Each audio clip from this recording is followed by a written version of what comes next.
Tila may inaayos ang dalawang lalaking ito sa isang tindahan sa Barangay San Juan, Taytay, Rizal nang biglang may umusok at malakas na pagsabog. Mabilis na nagliyab ang tindahan, kaya dali-daling lumabas ang mga nasa loob. Nalapno sa muka at iba pang bahagi ng katawan ng 54 anyos na babaeng may-ari ng tindahan, gayon din ang kanyang lalaking anak at kaanak na 21 anyos na lalaki. Kwento ng isa sa mga kaanak ng mga biktima, nagkaroon ng pagsabog habang kinakabit sa lutuan ang kabibili lang nilang LPG tank.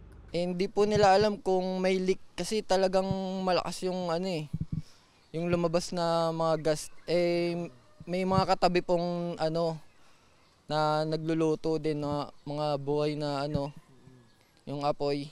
Tas nung sumirit, kabibili lang po talaga kaya sobrang lakas ng pagsabog kasi sobrang dami ng laman ng Patuloy na inoobserbahan ng mga biktima sa East Avenue Medical Center sa Quezon City at humihingi ng tulong ang mga biktima sa pagpapagamot nila. Kasi namamaga pa rin daw talaga yung mga organs nila. Patuloy namang iniimbestigahan ng BFP Taytay ang insidente. Sabay paalala na mag-ingat sa pagkabit ng mga tangke ng LPG. Siguraduhin po natin nakapatayin muna po lahat para masiguro po natin yung kaligtasan po natin. Kung may pagsabog naman at pagliyab, may ilang maaaring gamitin para mas mapabilis ang pag-apula. Pwede po natin gumamit ng soft drinks. Kasi po yung pressurized, then carbonated po siya. Pag inalog nyo po yun, makakapatay din po siya ng apoy.